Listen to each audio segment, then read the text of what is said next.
Now, let's dive deep into this big LGBTQ story for today. I'm Patrick Gallino, and let's queer up business. Federal crackdown shakes DC's queer nightlife. President Donald Trump's federal takeover of policing in the nation's capital, billed as a crackdown on violent crime, is sending shockwaves through the city's LGBTQ nightlife. Bar owners say sales have collapsed, patrons are staying home, and workers are carrying passports and legal documents just to walk the streets. Mark Rutstein, co-owner of Crush Dance Bar, great place, told The Advocate, quote, "This whole thing is being billed as a violent crime crackdown, but it's just an immigration sweep," unquote. Recently, federal and local agencies staged checkpoints at 14th Street, leading to 45 arrests, out of which 29 were immigration-related. Rutstein said Homeland Security agents were even seen pulling a Latino man into an unmarked vehicle. The visible police presence triggered protests and what he calls customer flight. Sales at Crush dropped 75% on Thursday and were down by more than half on Friday. Dave Perruzza, owner of Pitchers and a League of Her Own, described his bar as, quote, a desert. He estimated a loss of $7,000 in one night, saying, quote, "That's not sustainable," unquote. At Bunker, a popular underground club, co-owner Q Edwin said federal agents have been stopping cars, demanding IDs, and intimidating patrons. A U.S. Army veteran himself, Edwin now carries his passport when driving in the city. He said, quote, "Even the ones that have green cards or work permits are scared to come to work," unquote. Trump has defended his actions by citing violent crime data, but city records show crime is at historic lows. Rutstein calls the president's claims, quote, unequivocally false, unquote. For now, DC's queer bar owners say they're training staff, consulting lawyers, and doing whatever they can to keep nightlife safe. But as Rutstein summoned it up, the mood is panicked.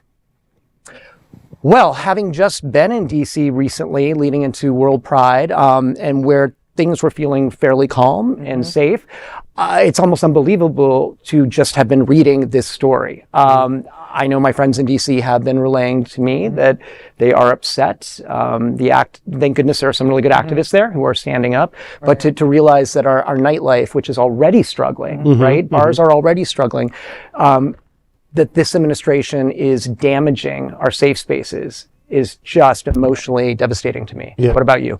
Yeah, I mean, it's just that the whole thing is a guise for immigration, and the fact that these ICE agents can just drag people and put them in unmarked vehicles. I mean, yeah, this is the perfect climate for a serial killer. Right. Yeah. Because put a hood over your head, drive a black SUV, and start yanking people off the street. Well, the vigilante masks are not far from that. Yeah, the vigilante masks are very upsetting me.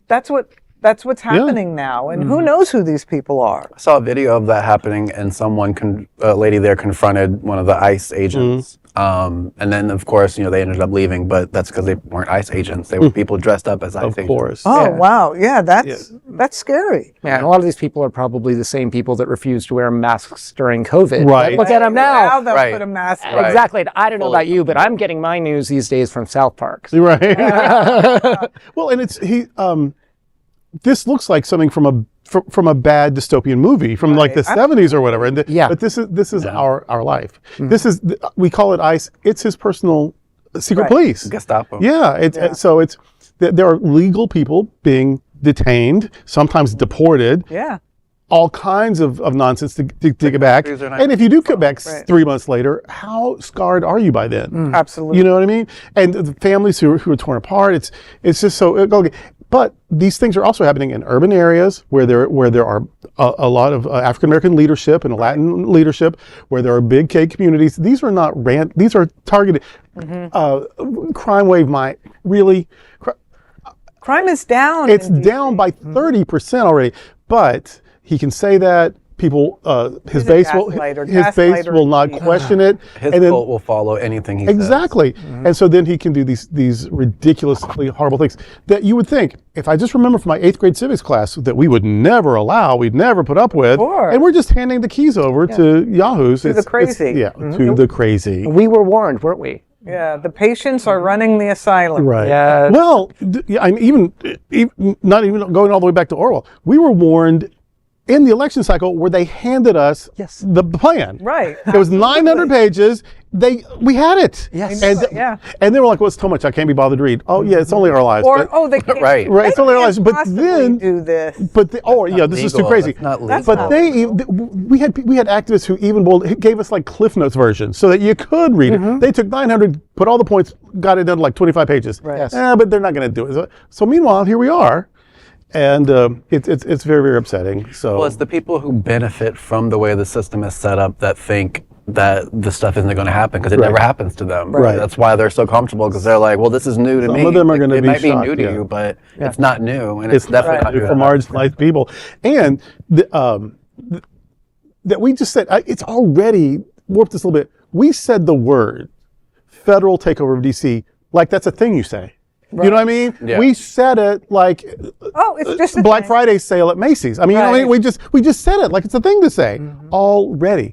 I mean, why we should just be afraid to leave our homes almost, that we're so just like depressed and overwhelmed with how crazy it is. But we've already sort of adjusted a little bit.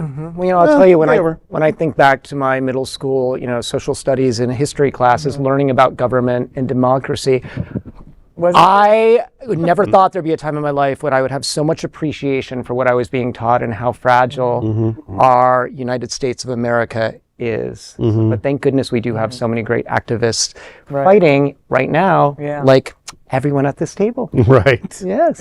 Yeah. Well, that is a big LGBTQ story for today. There is no other queer nonprofit media platform like this in the entire world.